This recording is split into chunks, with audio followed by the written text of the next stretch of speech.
ഇന്ന് എൻ്റെ കോളേജിൽ തന്നെ ഒഫീഷ്യലായിട്ടുള്ള ഫ്രഷേഴ്സ് പാർട്ടിക്ക് പോവാണ്. ഡ്രസ് കോഡ് ഫോർമൽ കാരണം പിന്നെ ബ്ലാക്ക് ബസ് കയറാൻ സത്യനികേതനിൽ നിന്ന് സൗത്ത് എക്സ്റ്റൻഷനിലേക്ക് പോവാ. സൗത്ത് എക്സിലാണ് കോളേജിലെ കുറച്ച് കൂട്ടുകാരുടെ PG. അപ്പോൾ അവിടെ വന്നിട്ട് എല്ലാവരും കൂടിയിട്ട് അവിടെ നിന്ന് നേരെ പാർട്ടിക്ക് പോകാനാണ് പ്ലാൻ. ഇതാണ് ഒരു കൂട്ടുകാരൻ ഗൗരവ്. അവൻ പറയാം അവൻ്റെ മുമ്പിലത്തെ PG മുഴുവൻ ഗേൾസിൻ്റെ ആണ്. രാവിലെ എൻ്റെ ബാൽക്കണി പോകുമ്പോൾ എന്നെ ഒരു പോസിറ്റീവ് എനർജിയാണ് അവൻ പറയുന്നത്. അതും പറഞ്ഞ് കൊച്ചു കളരുന്ന് ചിരിക്കും നോക്കിയേ. അത് കഴിഞ്ഞ് റൂമിലേക്ക് പിള്ളേര് ചെക്കൻ കാര്യമായിട്ട് കാശനുണ്ട്. എന്തിനാണോ ഇവനാണെങ്കിൽ അതിൻ്റെ ഇടയ്ക്കൂടെ ഇരുന്ന് സൊല്ലിക്കൊണ്ടിരിക്കുന്നത്. ഒരുത്തൻ ബാറ്റൊക്കെ ഇങ്ങോട്ട് പോകണ്ടിട്ടോ. പിന്നെ റൂമിലേക്ക് വേറൊരുത്തന്നെ വന്നു, തൻവീർ. അവൻ്റെ ഇന്ന് ഫുഡ് കഴിച്ചോണ്ടിരിക്കുക. അവൻ പാർട്ടിക്കില്ല എന്ന് പറഞ്ഞു. അപ്പൊ ഞങ്ങളെല്ലാരും കൂടി ഊബർ വിളിച്ച് വിട്ടു. എന്തായാലും വന്നല്ല അപ്പൊ ഒരു ഫിറ്റൊക്കെ എടുക്കാന്ന് വെച്ചു. ഞാൻ ഒട്ടുക്കത്തെ വെയിലടിച്ച് ചത്ത് നടക്കാൻ ഞങ്ങള്. അങ്ങനെ ഞങ്ങൾ അവിടെ എത്തിയിട്ട് ഞങ്ങൾ നേരെ പാർട്ടിയുടെ ഉള്ളിൽ കയറി.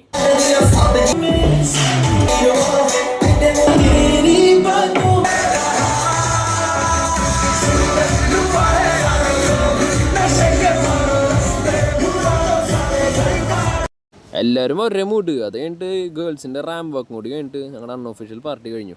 എൻ്റെ കയ്യിൽ സ്റ്റാർബക്സിൻ്റെ ഒരു ഫ്രീ കോഫി കൂപ്പൺ ഇരിക്കുന്നുണ്ടായിരുന്നു. എന്തായാലും 150-200 കൊടുത്ത് സ്റ്റാർബക്സ് കുടിക്കേണ്ട കുഴപ്പം എനിക്കില്ല. അപ്പം പിന്നെ ഫ്രീ ആയിട്ട് കിട്ടിയത് കുടിച്ചിട്ട് ഞാൻ അങ്ങോട്ട് നേരെ വിട്ടു.